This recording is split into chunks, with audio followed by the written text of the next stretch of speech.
Nate was about a decade into his career, a career that may not have been the most exciting or even the most fulfilling, but it checked the right boxes. It was the kind of job that left him with plenty of free time and paid pretty well, which was nice because Nate had a couple of his favorite hobbies that took time and some finances. He loved to fish and he loved to camp. And he had enough time to do both. He would go on trips all the time during the year, where he went to places like Lake of the Woods and other awesome places to go. And you can bet he had the right finances to make sure that he had all the right toys to make both camping and fishing as fun as possible. He would get back from one of his trips and his coworkers, especially his married coworkers, would drool over his pictures, listen with envy to his stories, and secretly wish for his life. What nobody could see on the outside was Nate was actually stuck. While his life looked awesome, on the inside it was crumbling. While he chased adventure and excitement, what he really craved was purpose and meaning. If you had been able to pin Nate down, corner him, and ask him some tough questions like, "Why do you exist?" Nate would not have been able to answer. And he wasn't quite sure why that bothered him so much, but it did. He wanted to know that if he were to disappear today, that somebody would miss him, somebody would notice, and not just because he didn't clock in the next day. And so Nate set about fixing the life that everybody envied, that he thought he wanted. His first step was to limit. He limited his time on social media and entertainment apps. He limited the dating profiles that he had created. He set better limits around his work and life. He limited the number of times he went out. He limited the number of nights he stayed up late watching the highlights from SportsCenter. He thought maybe the limits would get him somewhere.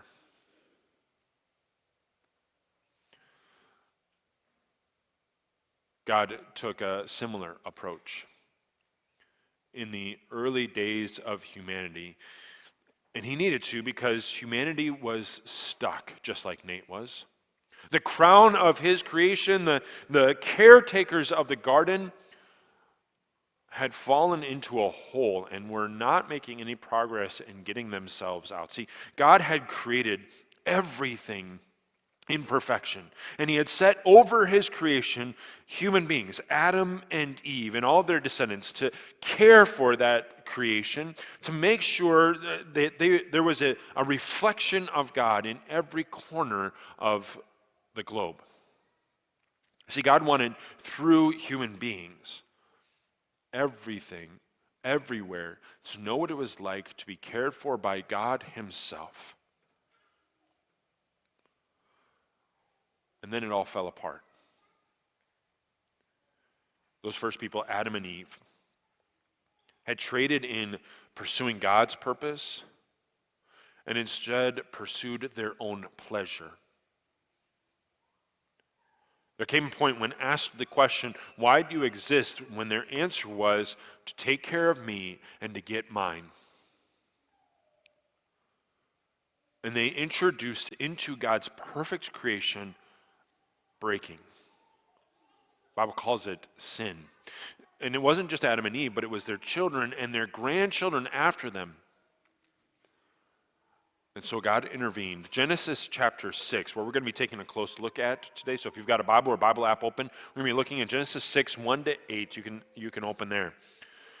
But Genesis 6 tells us how bad it had gotten. Take a look, starting in verse 1. When human beings began to increase in number on the earth and daughters were born to them, the sons of God saw that the daughters of humans were beautiful, and they married any of them they chose. Then the Lord said, "My spirit will not contend with humans forever, for they are mortal. Their days will be 120 years. There's going to be two things in these 8 verses that we're going to have to talk about just briefly in order to clear the table to talk about the main point of Genesis 6. One of them shows up here. What does it mean that the sons of God and the daughters of humans were married? What exactly is that? If you were to take a deep dive into commentators and theologians on this passage, two main theories surface. And I call them theories because there's evidence for both of them, but there's not a concrete open and shut case either way. The first idea that's suggested is that this is talking about the intermarriage across religious lines, that the sons of God, the people who believed in God, and the daughters of humans, those who don't, intermarried. The other suggestion is that the sons of God are some sort of angelic being that married human beings. There's some evidence to support both of them, but a deep dive into this is probably a sermon or full sermon series on its own. But what I want you to see in this section is just how seriously God took sin. They were in trouble, the human race. And God wasn't going to let them pursue this anti-God, anti-gospel, anti-purpose path any longer than necessary. And so he limited them. If you were to scan back a couple of chapters, you'd find that the people before the flood, they had lived 930 years, 940 years, 950, as old as 989 years. And God here limits to an upper level of 120 years to limit the detrimental impact of their sinfulness.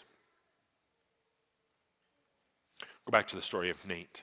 It wasn't long before Nate realized that limits weren't enough. He still found himself craving, pursuing, desiring. It wasn't good enough, and so he stepped it up a notch. He was serious about fixing his life, and so instead of limiting, he eliminated. He closed down his social media and dating app profiles. He got rid of the smartphone and traded in for a dumb phone. He changed his number. He cut off those friends who led him into dark places. He changed jobs. The things he saw around him that were obstacles to this meaningful life, he tore them all down and started from scratch. In the days of Noah, God did something similar. We're going to pick it up where we left off in Genesis 6. Take a look. The Nephilim were on the earth in those days and also afterward, when the sons of God went to the daughters of humans and had children by them. They were the heroes of old, men of renown. The Lord saw how great the wickedness of the human race had become on the earth, and that every inclination of the thoughts of the human heart was only evil all the time. The Lord regretted that he had made human beings on the earth, and his heart was deeply troubled. So the Lord said, I will wipe from the face of the earth the human race I have created, and with them the animals, the birds, and the creatures that move along the ground, for I regret that I have made them. Here's the second thing we kind of need to clear off the table. It's the Nephilim. They show up here and again in Numbers 13. There's not a lot we can say for sure, other than this seems to be a branch of the human tree that of large, strong people that were around then, but are not now. But more impressive than the Nephilim is the language that God used when it came to his interactions with sinful human beings. Did you catch the word? Full of emotion. God regretted. Now that's an emotion I understand very well. It's a powerful one that comes from the gut. God regretted. This is not the kind of language we're used to using or seeing when it comes to God's relationship with human beings. We're used to talking about, like our songs this morning, that God is a friend, he's a father, that he comes alongside us, that he loves us, he delights in us, he turns his face towards us. This kind of language that God regretted, not just the sinfulness, but making human beings, it comes as a shock. It's jarring language. And it reminds us, if we should ever forget, that God is serious about sin.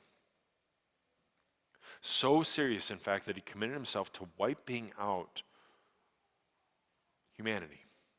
All but 8 human beings. And along with them, he doesn't limit it to human beings, the villains of Genesis 6, but he takes creation with him. Notice what he says about the creatures, the birds, or the animals, the birds, the creatures that crawl along the ground. He sees that you can't limit the impact of sin. In other words, you can't hold it in. It spills out and it sticks to everything around it. Picture it this way. 12:04 a.m. on March 24th, 1989. Maybe some of you remember this news story. An oil tanker by the name of the Exxon Valdez ran aground off the shore of Alaska. And over the next 3 days, it spilled its contents of 10 million gallons of crude oil. That oil would eventually spread out over 1,300 miles of coastline. And it would impact untold hundreds of thousands of fish and birds, seals and otters, even orcas were affected and killed by this oil spill. To this day, 2024, they are still finding oil from that spill and still cleaning it up. It stuck to everything it touched. Sin may be less visible, but it's no less sticky. The oily touch of sin may not emanate from creation, but it certainly impacts creation. It sticks to it and it kills. Sometimes immediately, but often slowly and painfully. God had given human beings the job of caring for the garden. Instead of caring for it, they signed its death warrant. How could God destroy creation like this? How could he not? If you were to read the whole account of this flood, Genesis 6 to Genesis 9, you would find a flood that lasted 370 days from first raindrop to completely dried out. A flood that covered the highest mountain by 20 feet. God knew that he had to wash clean creation from the oily stain of sin. Now, maybe you're sitting there thinking, how could God, how dare he condemn all sin the same way?